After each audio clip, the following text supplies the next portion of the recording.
Amén. Vamos a orar. Señor, te damos gracias por tu palabra, gracias por tu fidelidad, gracias porque tú eres bueno, Dios eterno. Permite que en esta mañana tu pueblo hoy reunido podamos comprender, Señor, tus verdades. Podamos inclinar nuestro corazón a tu palabra y no solamente inclinarnos, sino vivir, Señor. Vivir para ti, Señor. Vivir transformados por la gloria de tu evangelio. En tu nombre oro. Amén y amén. Pueden tomar asiento. Mis hermanos, como pueden ver en pantalla, el título de esta clase se llama La bendición de los inmerecidos. Si hay un tema que recorre toda la Escritura, como lo diría Spurgeon, como un hilo escarlata, es este: Dios escoge a los que no merecen y los bendice según su soberana voluntad. Dios escoge a los que no merecen y los bendice según su soberana voluntad. Génesis 48 es uno de estos textos. Un anciano, Jacob, ya a final de sus días, bendice a los hijos de José, pero lo hace de una manera que parece confundir incluso al justo José. Cruza sus manos y de este gesto nace un mensaje que atraviesa toda la Escritura. La gracia soberana de Dios no sigue las líneas del mérito humano, no, sino que sigue los designios de su voluntad perfecta. La gracia de Dios triunfa sobre la tradición, la elección divina sobre los privilegios humanos y la promesa sobre las circunstancias presentes. Dios no elige, mis hermanos, por quién es la persona. Dios no elige porque alguien sea presidente, porque alguien sea rico, porque alguien sea pobre, porque alguien sea mejor o menor. No. Dios elige según Él quiere elegir. Jacob no es un personaje idealizado, como ya se los he dicho. Él no ha sido perfecto. Jacob no es un personaje perfecto, ha tenido fallas.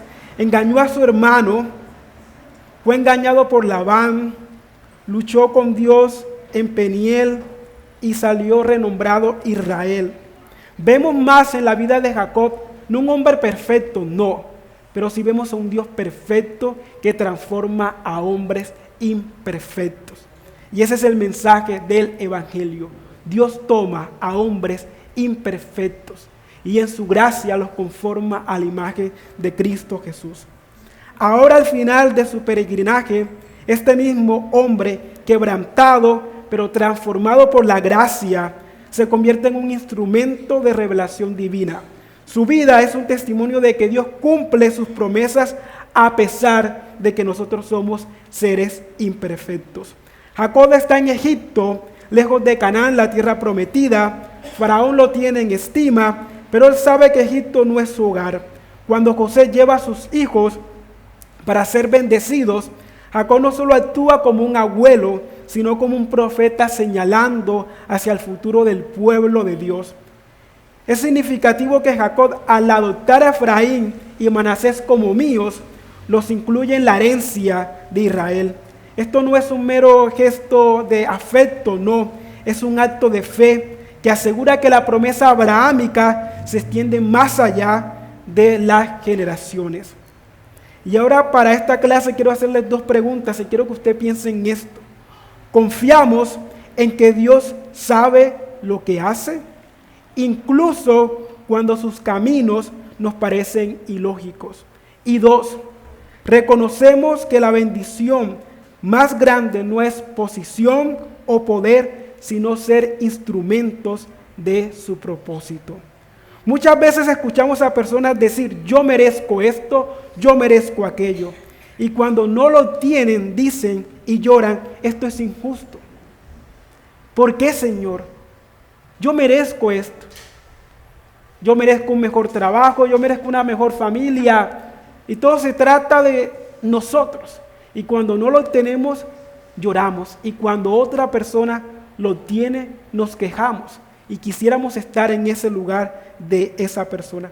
Pero déjeme decirle otra vez: Dios bendice no por méritos humanos, sino por su gracia soberana. La verdadera fe no se limita a nuestra generación, no, sino que se proyecta hacia el futuro.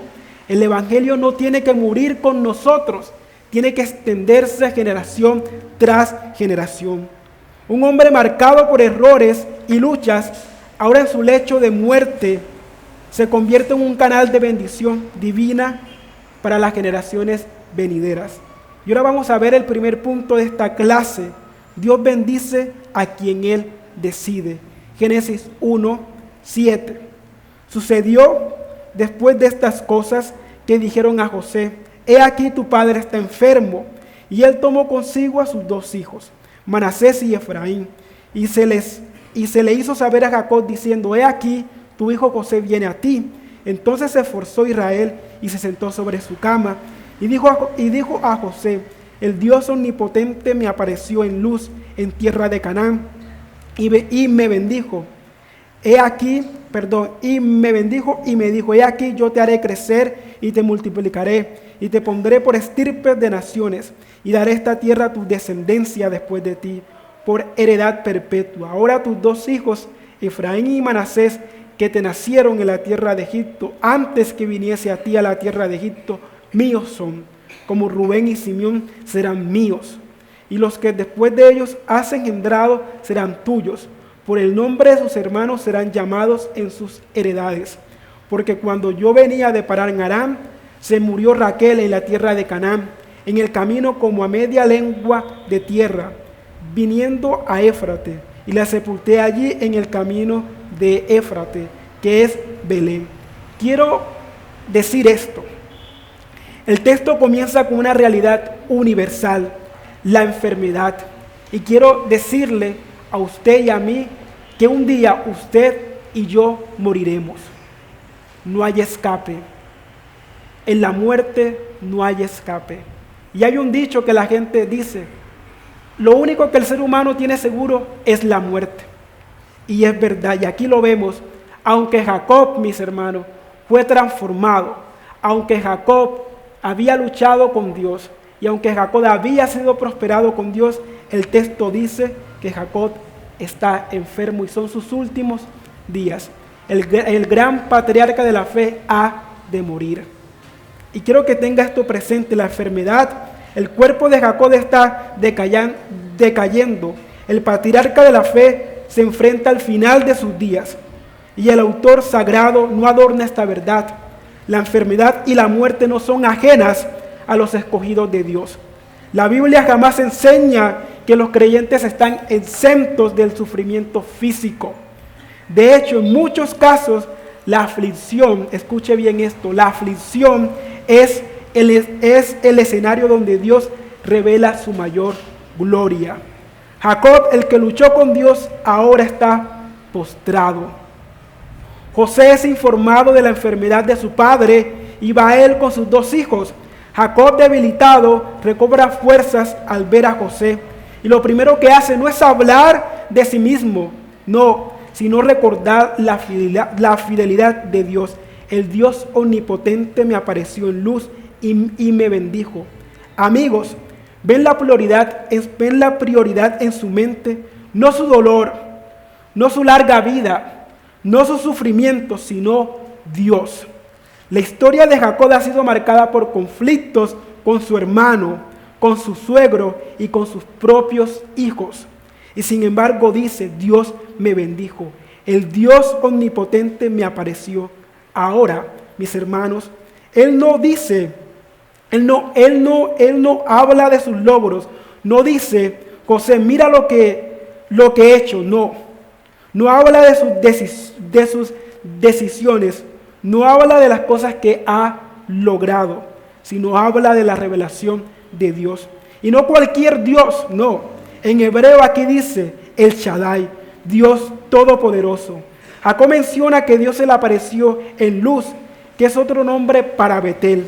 Esto nos remonta a la experiencia donde Jacob, huyendo de Saúl, ve la escalera que conecta el cielo con la tierra. En ese lugar Dios lo bendijo. Jacob moribundo mira atrás y dice: Dios me apareció y me bendijo. No dice: mira todas las injusticias que sufrí, aunque las tuvo. No dice, mira todos los logros que logré por mí mismo, aunque Dios hizo que lograra muchas cosas. Su marco, mis hermanos, de interpretación es la revelación divina. Toda su vida está definida por ese encuentro. Esto es lo que debemos grabar en nuestras mentes. Lo primero en tu vida debe ser lo que Dios ha hecho, no lo que tú has vivido. Y somos muy propensos, mis hermanos, a caer en esto. ¿Por qué yo? ¿Por qué a mí? Mi dolor, como si todo se tratara de nosotros. Y déjame decirte que esta historia no se trata de nosotros. Esta no es nuestra historia, esta es la historia de Dios rescatando a su pueblo a través de su Hijo amado.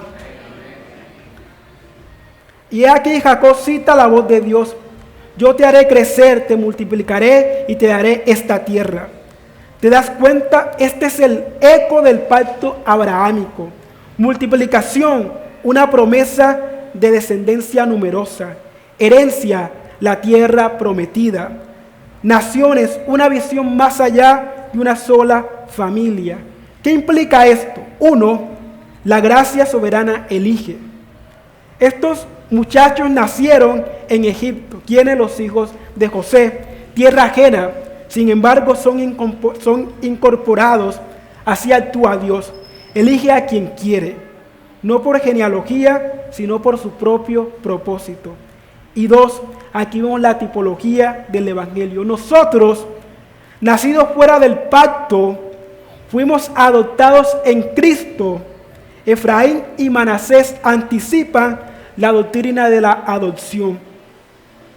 Dios no solo justifica, sino que también adopta. Nos da un nuevo nombre, una nueva identidad, una herencia eterna. Y dice el texto: lo que después de ellos has engendrado serán tuyos.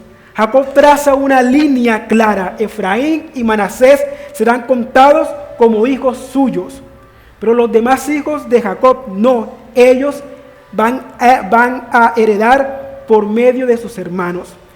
Y en la cultura hebrea, la bendición de un padre era irrevocable, cargada de autoridad espiritual. Como vemos después cuando Jacob cruza sus manos para bendecir a Efraín y a Manasés, a pesar de la corrección de José. Dios está recreando en Jacob lo que ha comenzado en Adán, un pueblo que refleja su gloria sobre la tierra. Pero ahora no es una bendición general, sino una promesa pactual específica. Aquí vemos una teología bíblica, mis hermanos. Adán recibe un mandato. Noé lo hereda tras el diluvio. Abraham recibe la promesa de la descendencia y tierra. Ahora Jacob reafirma esta promesa que está creciendo y que estamos viendo que Dios está cumpliendo su palabra. Este es el desarrollo de la línea de reino. Dios llamando a su pueblo Israel en un lugar, la tierra prometida, bajo su reinado, en el cual se le dará una bendición. Y aquí me gustaría decir que Jesús es el cumplimiento final de este patrón. El último Adán, como lo dice 1 Corintios 15, 45. Me gustaría que leyéramos este texto. Y dice: así también está escrito: fue hecho el primer hombre Adán, alma viviente, el postrer Adán, espíritu vivificante. Así que podemos ver que el último Adán es Cristo Jesús. Vemos también que el verdadero Israel es Cristo Jesús. Vemos también, mis hermanos, que Él es el heredero de todas las promesas. También Cristo es quien edifica su pueblo, quien edifica un nuevo pueblo, la iglesia, y que hereda la tierra prometida. Efraín y Manasés no son hijos de Jacob por nacimiento, pero por adopción se vuelven herederos. Y el texto dice que Raquel murió y la sepultó en el camino de Éfrates, que es Belén. Jacob introduce este recuerdo justo después de hablar de la herencia. ¿Por qué? Porque la herencia, mis hermanos, siempre está marcada por el dolor. Y vemos aquí también que Belén, hay una teología bíblica aquí.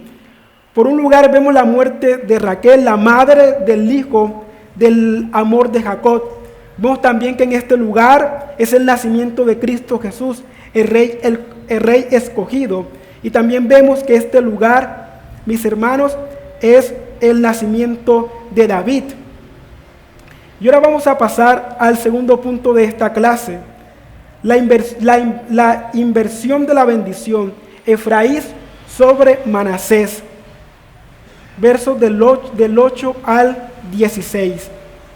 Y dice la palabra de Dios así: y vio Israel los hijos de José y dijo: ¿quiénes son estos? Y respondió José a su padre: son mis hijos que Dios me ha dado aquí. Y él dijo: acércalos ahora a mí y los bendeciré. Y los ojos de Israel estaban tan agravados por la vejez que no podía ver. Les hizo pues acercarse a él y les besó y les abrazó. Y dijo Israel a José: no pensaba yo ver tu rostro. He aquí, Dios me ha hecho ver también a tu descendencia. Entonces José los sacó de entre sus rodillas y se inclinó a tierra. Y los tomó José a ambos, Efraín a su derecha, a la izquierda de Israel, y Manasés a su izquierda, a la derecha de Israel.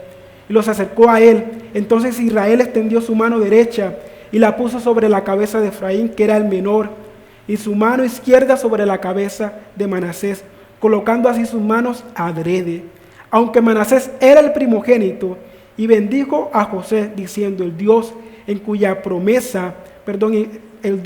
presencia anduvieron mis padres, Abraham e Isaac, el Dios que me mantiene desde que yo soy hasta este día, el ángel que me liberta de todo mal, bendiga a estos jóvenes, y sea perpetuado en ellos mi nombre, y el nombre de mis padres Abraham e Isaac, y multiplíquese en gran manera en medio de la tierra. El texto comienza con esto: ¿quiénes son estos?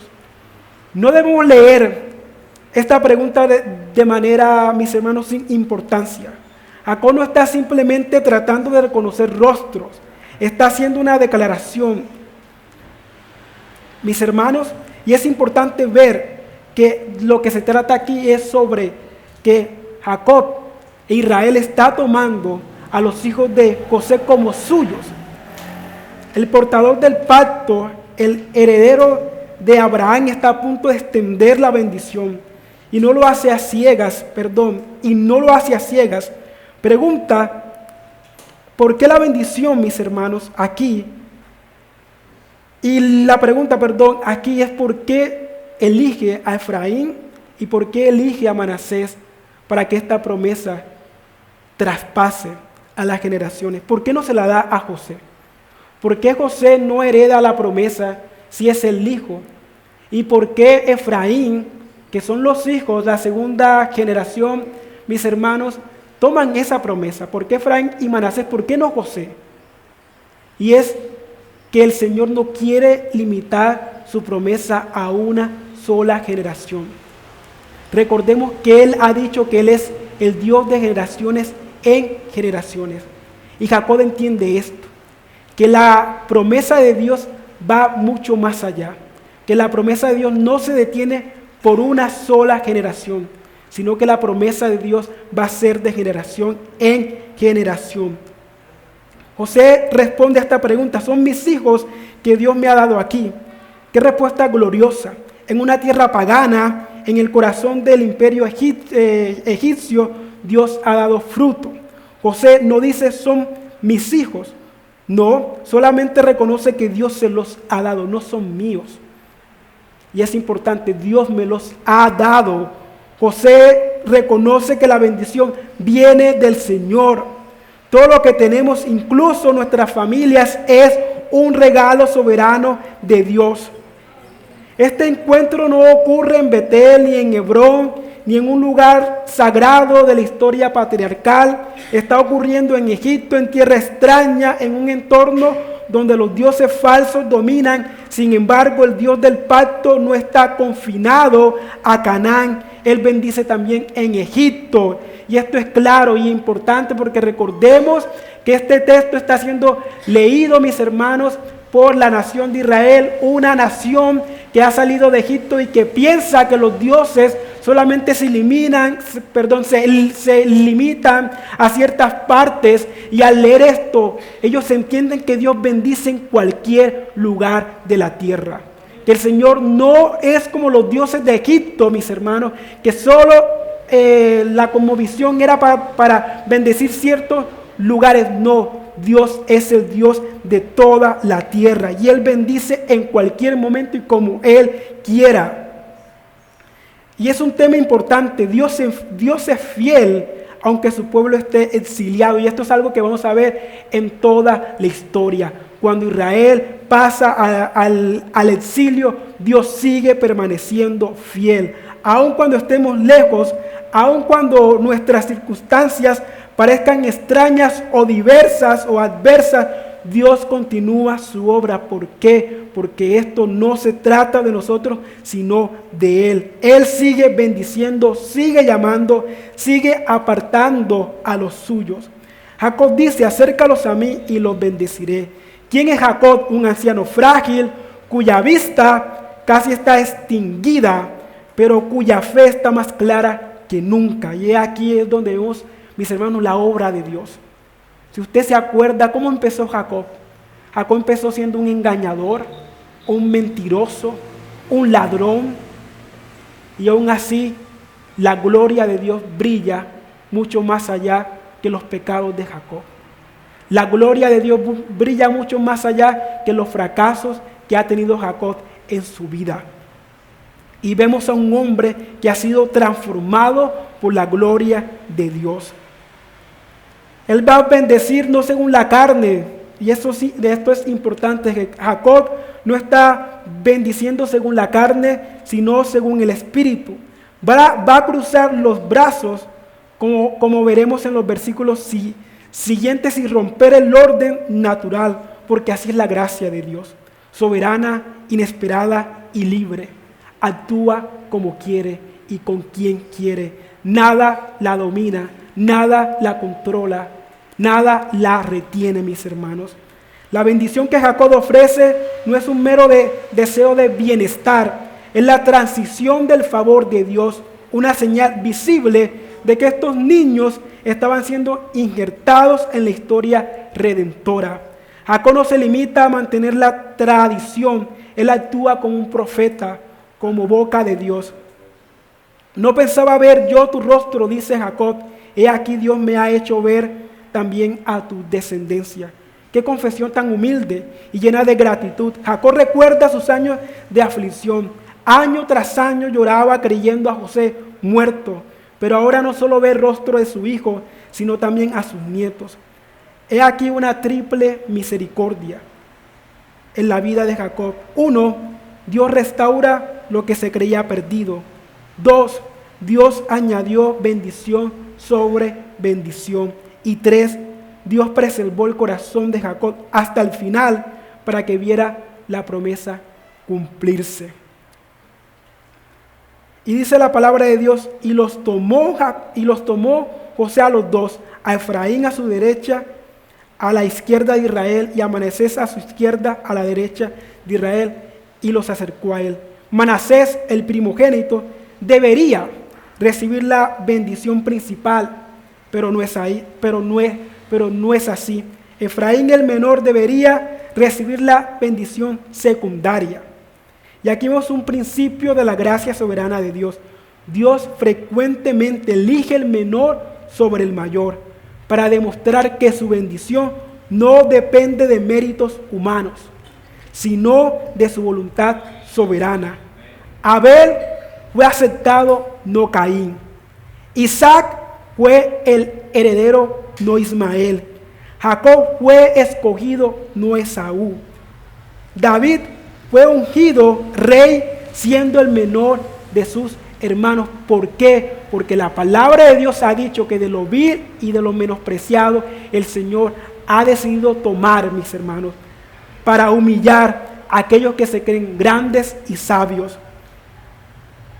Pero quiero decir esto, que Efraín no era más digno que Manasés, no, pero Dios lo elige para mostrar que no depende del que quiere, ni del que corra, sino del que él tenga misericordia, como lo dice Romanos 9:16.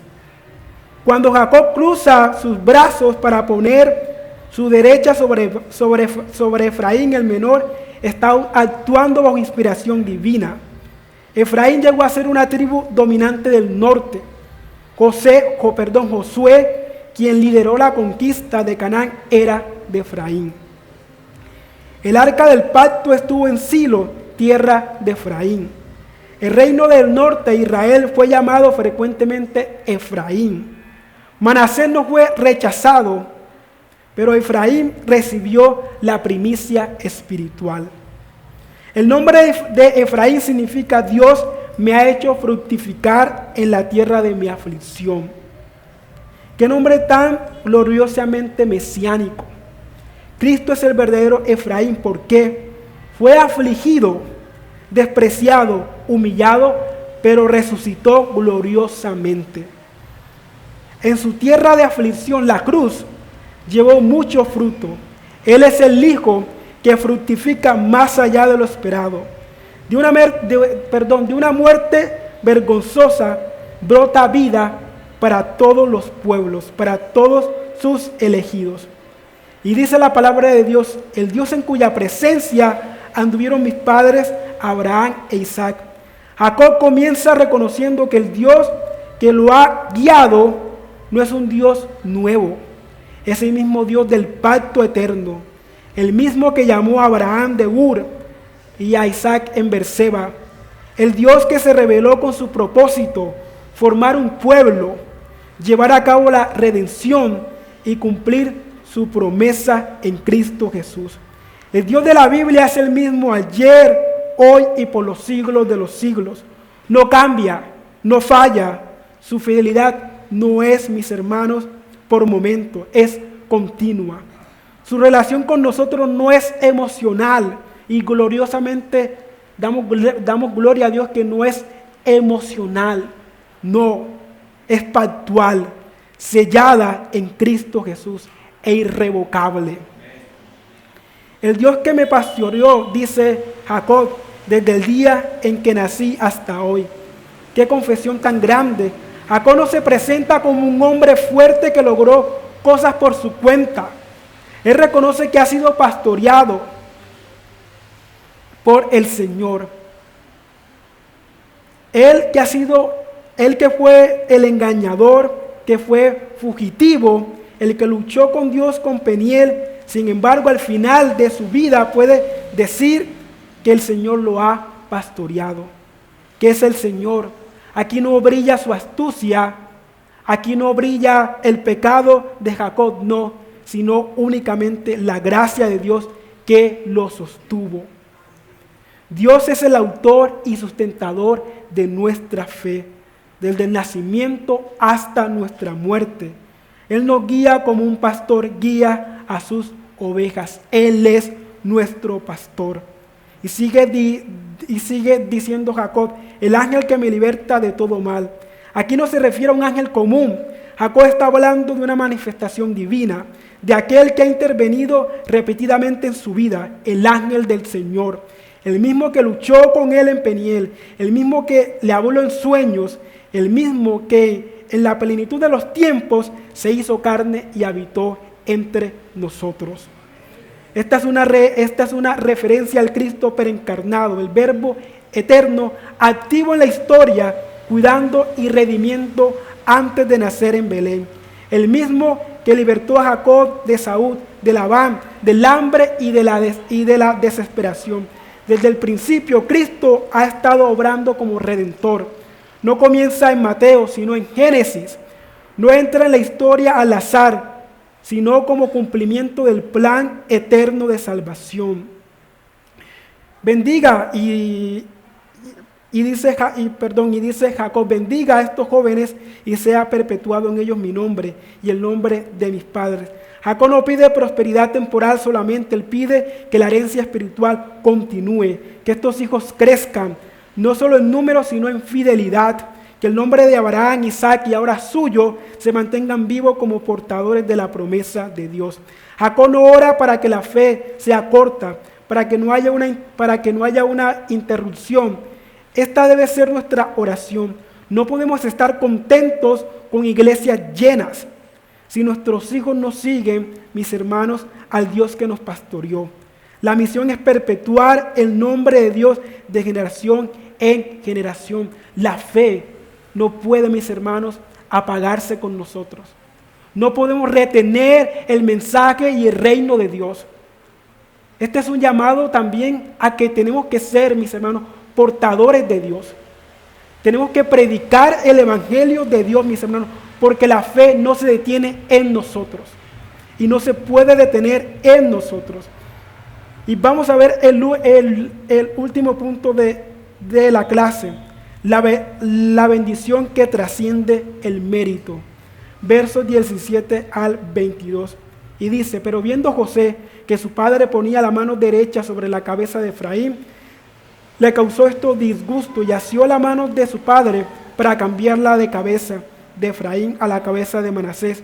Y dijo José a su padre, no así, padre mío, porque este es el primogénito, pon tu mano derecha sobre su cabeza.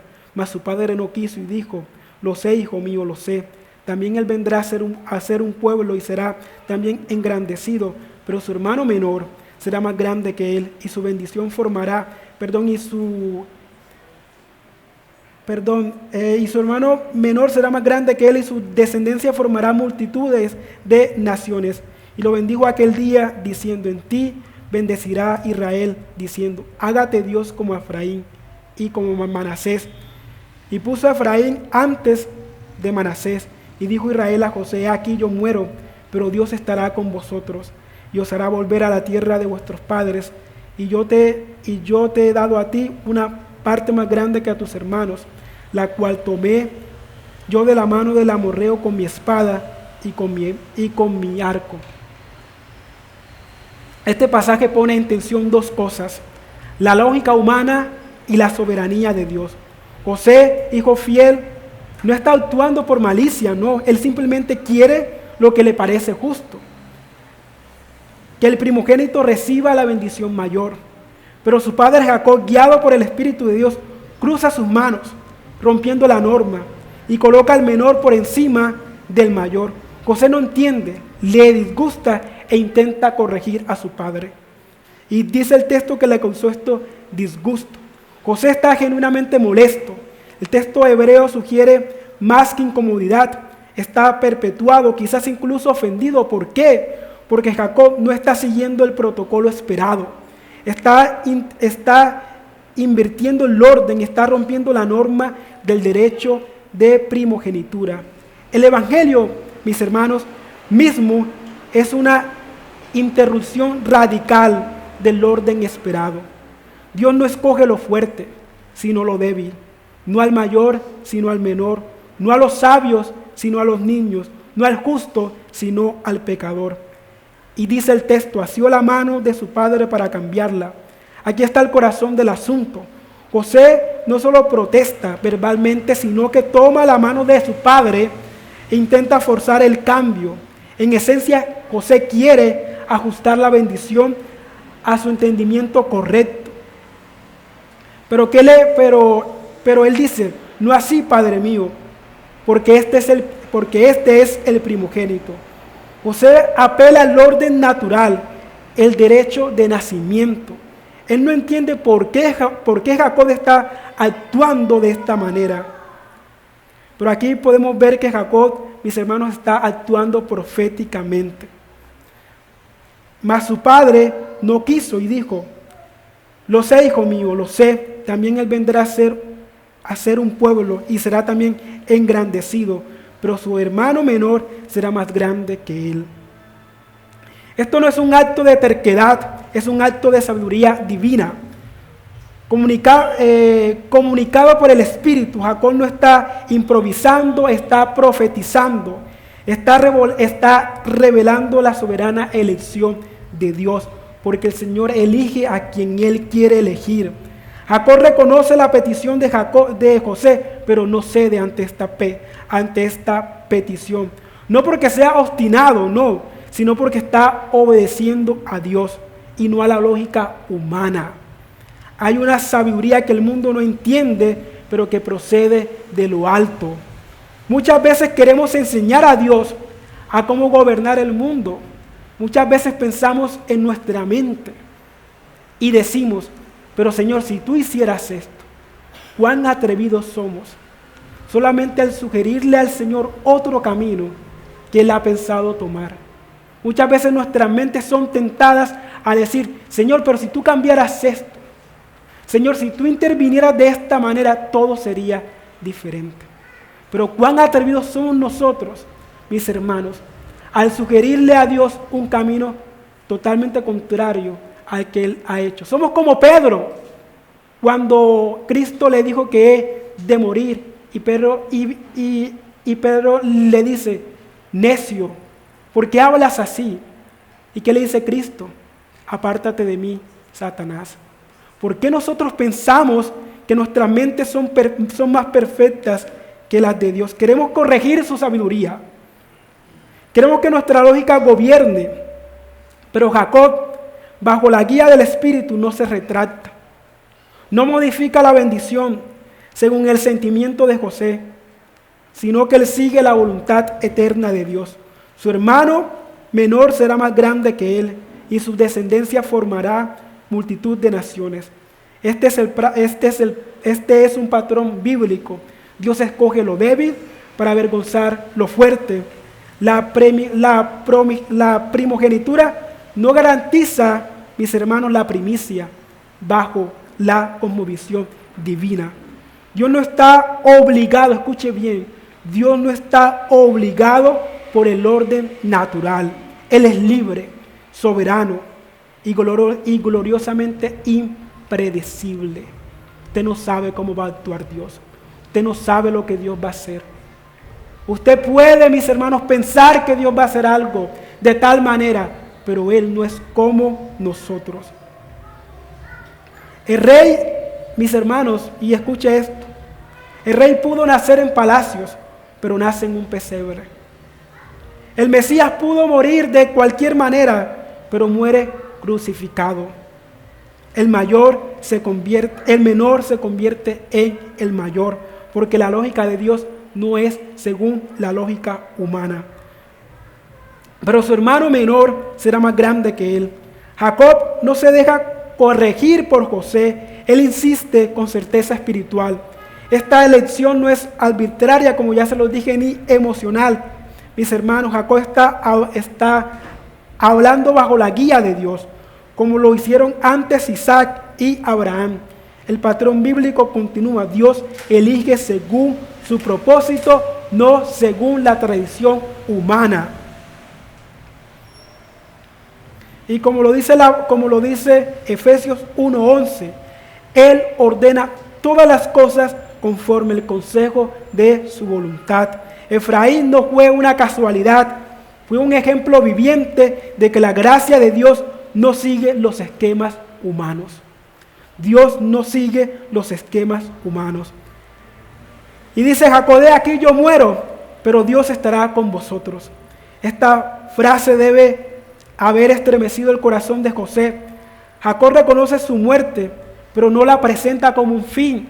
No dice: que a pesar de mí voy a morir. No, sino que él con firmeza dice, mis hermanos, que este Dios permanece fiel por los siglos de los siglos. He aquí, yo moriré, pero Dios estará con vosotros.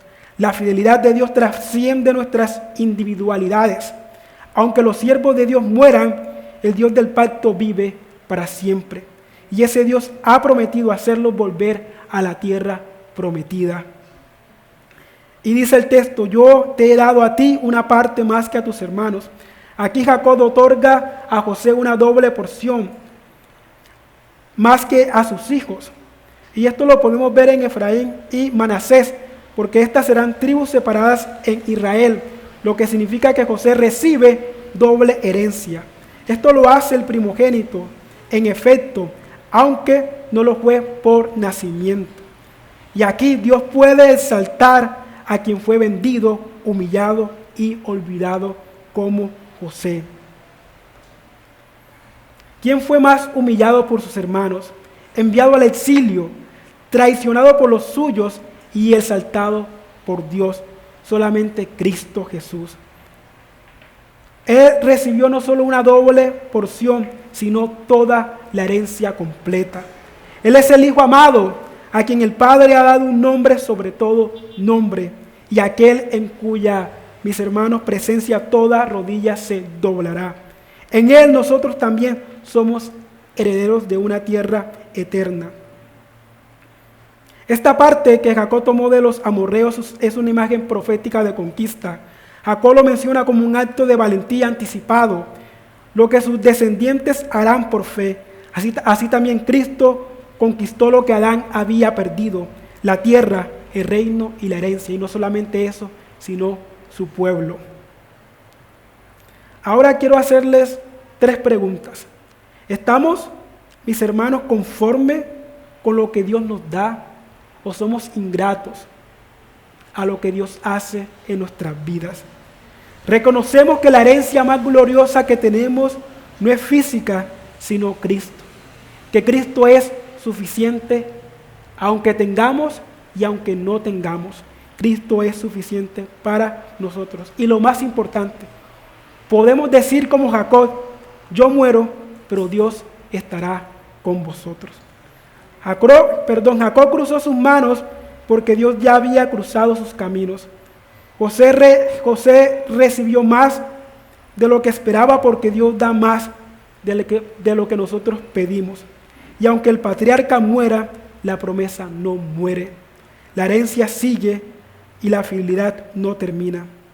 Y me gustaría decir esto: Señor, enséñanos a bendecir, no con nuestros ojos, sino con los tuyos, a morir con esperanza, Señor. Lo más importante, a morir con esperanza y a heredar no solo lo visible, sino lo eterno, porque es mucho más glorioso. Los invito a ponerse de pie, vamos a orar. Señor, te damos gracias por tu herencia. Gracias porque tú eliges no según méritos humanos, no según la tradición, sino según tu voluntad, Señor. Tú eliges lo débil para humillar a lo fuerte, Señor. Tú eliges a los niños para humillar a los sabios, oh Cristo Jesús. Señor, tú eliges a los injustos, Señor, para humillar a los justos, aquellos que se creen justos por su propia voluntad. Somos tu pueblo y un día, Señor, estaremos reunidos como un solo pueblo, Señor, cantando y dando gloria a tu nombre. Un día, Señor, estaremos en la tierra prometida. Un día ya no habrá más lloro ni aflicción, ya no habrá más muerte, Señor, ni dolor. Señor, habrá un día donde viviremos por ti por los siglos de los siglos, porque tú cumplirás tu promesa, aquella que tú has dicho: ustedes serán mi pueblo y yo seré su Dios eternamente por los siglos de los siglos. Aquí está tu pueblo, Señor, reunido, y queremos ver esa promesa cumplida en nuestras vidas. En tu nombre oro, Dios. Amén y amén.